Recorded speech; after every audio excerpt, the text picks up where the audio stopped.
रोजाना अनुपम सीरियल देखने के लिए हमारे चैनल सर्व एक्सप्लेन को सब्सक्राइब करें। स्टार्टिंग में हम देखते हैं कि राही मनोहर जी को फोन लगा रही होती है, लेकिन मनोहर जी फोन नहीं उठा रहे होते। तो तभी अनुपमा वहां पर मनोहर जी की दवाइयां ढूंढ रही होती है, उनकी फाइल हिस्ट्री ढूंढ रही होती है। तो तभी वहां पर तरुण आ जाता है। तरुण अनुपमा से सवाल करता है कि तुम यहाँ पर क्या कर रही हो। अनुपमा सारी बात उसको बताती है कि तुम्हारे पापा हॉस्पिटल में है और उनकी तबीयत बहुत बिगड़ी हुई है।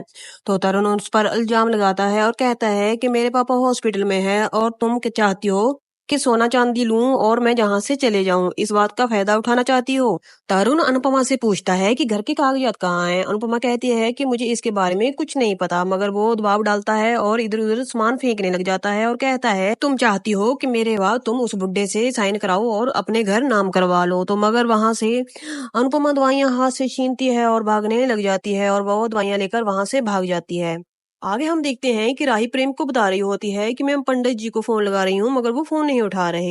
प्रेम राही को कहता है कि तुम्हें मुंबई में जाकर डांस सीखना चाहिए, जहाँ पर अहमदाबाद में पंडित जी कब तक आएंगे, उनकी उम्र हो चुकी है। मगर राही कहती है कि मैं मुंबई नहीं जाना चाहती।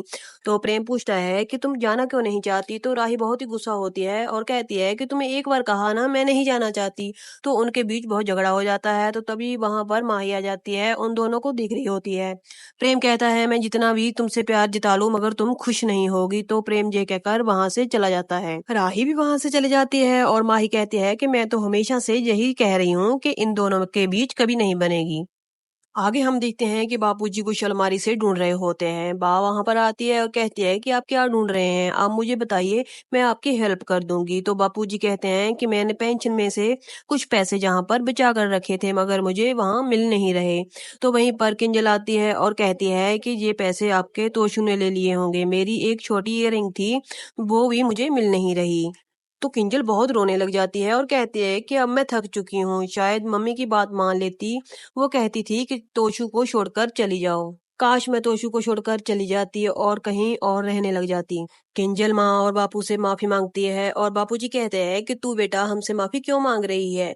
वो कहते हैं कि माँ बाप और बीवी कोई सुधार केंद्र नहीं होती, जिसे सुधरना होता है वो सुधर जाता है। अनुपमा की डांट फटकार मार से नहीं सुधरा, पुलिस की मार से नहीं सुधरा, तो अब क्या जे सुधरेगा। बा कहती है कि हाँ बेटा तू हमसे माफी मत मांग। और बा कहती है कि सुधरने की कोई उम्र होती है और तोशु से उम्मीद रखना तो अब बेवकूफी है। बापूजी अनुपमा को याद करते हैं और कहते हैं कि अनुपमा आज तुम्हारी बहुत याद आ रही है।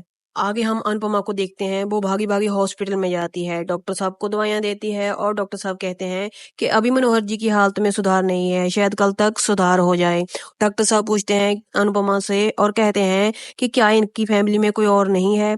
तो अनुपमा कुछ सोचती है और कहती है कि कुछ रिश्ते होते हुए भी ना होने के बराबर हैं। तो डॉक्टर साहब वहां से चले जाते हैं और अनुपमा सोचती है मनोहर जी के जो भी कुछ साथ हुआ वो सब सोचती है और भगवान से पूछती है माँ बाप होना सौभाग्य की बात है जहाँ सबसे बड़ा शराब। तो आगे हम प्रार्थना और अंश को देखते हैं। वो प्रार्थना को कुछ गिफ्ट देता है और टाइम टेबल देता है और कहता है कि आगे से तुम अपना पूरा खाने पीने का ध्यान रखोगी और भरपूर पानी पियोगी। तो तभी वहां पर बा उसको देख रही होती है।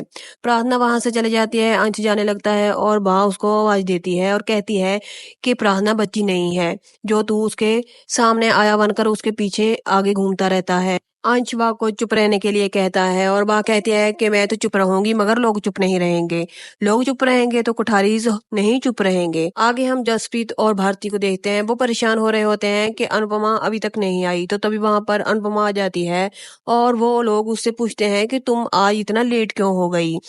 तो जसप्रीत पूछती है कि अब मनोहर जी कैसे हैं, उनको हार्ट अटैक आया था क्या। तो अनुपमा उसे बताती है कि उसका बेटा आया था, जो जो भी उसने किया वो पूरी स्टोरी उनको सुनाती है और अनुपमा पानी पीने लग जाती है। तो तभी वहां पर अनुपमा की आवाज आती है। अनुपमा पीछे मुड़कर देखती है कि उसके दरवाजे पर पुलिस है। पंडित मनोहर शर्मा के बेटे ने प्लेट की है कि घर से चोरी हुई है और घर के कागजात लेकर ये भाग चुकी है। तभी जसप्रीत पुलिस को बताती है कि ये अनुपमा ऐसी नहीं है। तो भारती भी कहती है कि हाँ ये तो सब लोगों की हेल्प करती है। वहीं पर सरिता ताई भी कहती है कि ये ऐसी बाई नहीं है जो चोरी करे। तो पुलिस कहती है कंप्लेंट हुई है तो इन्वेस्टिगेशन भी होगी। तो तभी वहां से अनुपमा को पुलिस लेकर चली जाती है। अनुपमा को फिर से बीती हुई बातें याद आने लग जाती हैं। जब उसे पहली बार पुलिस पकड़ कर ले गई थी, अनुपमा बहुत ही घबराई होती है। तो तभी हम तोशु को देखते हैं। वो जिनके साथ जुआ खेलता है उनके पास आता है और वो लोग उससे पूछते हैं कि तोशु तू पैसे लाया? और तोशु कहता है कि थोड़ी फंड्स की प्रॉब्लम है। वो लोग कहते हैं कि तू अब कुछ भी नहीं लाया। वो कहता है कि मैं बापूजी की पेंशन से पैसे लेकर आया हूँ।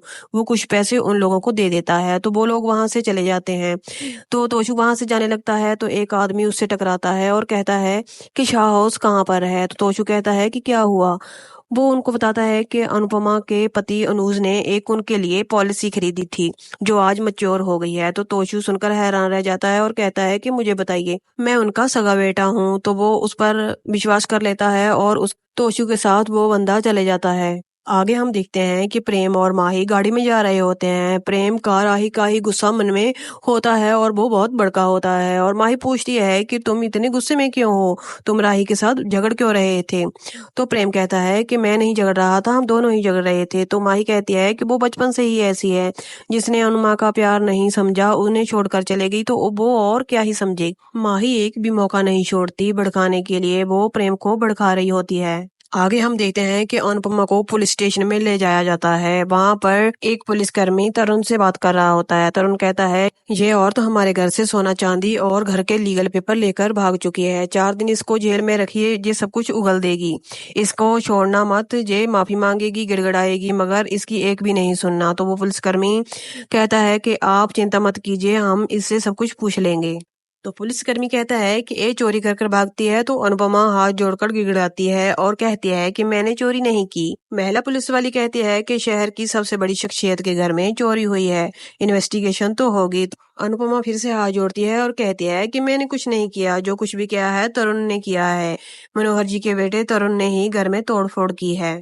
आगे हम देखते हैं कि जसप्रीत, भारती और सरिता और एक लेडीज होती है जो पैसे इकट्ठा कर रहे होते हैं। जसप्रीत गुस्सा होती है और कहती है कि इसीलिए ही कोई नेकी नहीं करनी चाहिए। वो कहावत आपने सुनी है ना, नेकी कर और कुएं में डाल। वो लोग पैसे इकट्ठा करती हैं और जसप्रीत और भारती वहां से चले जाते हैं। आगे हम अनुपमा को देखते हैं। अनुपमा सोच रही होती है कि अमेरिका में भी एक दिन उसे ऐसे ही जेल के अंदर डाला था। पुलिसकर्मी अनुपमा को पास बुलाता है और कहता है कि अब बता क्या हुआ था। अनुपमा हाथ जोड़ती है और कहती है कि मैंने कुछ नहीं किया। मनोहर जी की तबीयत भी तरुण की वजह से ही खराब हुई है, उसने घर में सब कुछ तोड़फोड़ कर दी है। तो पुलिसकर्मी कहते हैं कि तू क्या कहना चाहती है कि तू सही है, बाकी दुनिया वाले तो सब झूठे हैं, तू सच्ची है। तो पुलिसकर्मी वीडियो रिकॉर्ड ऑन करता है और दिखाता है जब उसे घर में खाना बनाने जाती है और उसकी वीडियो बनाई जाती है, वो उसको वीडियो दिखाता है। तो अनुपमा के होश उड़ जाते हैं। यहीं पर एपिसोड का एंड हो जाता है। कल हम देखेंगे भारती और जसप्रीत अनुपमा को बचा पाएंगे या फिर अनुपमा को जेल हो जाएगी। यहाँ तक एपिसोड देखने के लिए आपका धन्यवाद। आगे का एपिसोड देखने के लिए आप हमारे चैनल को सब्सक्राइब कर लें और एक लाइक और कमेंट कर दें। कल मिलते हैं एक और नए एपिसोड के साथ।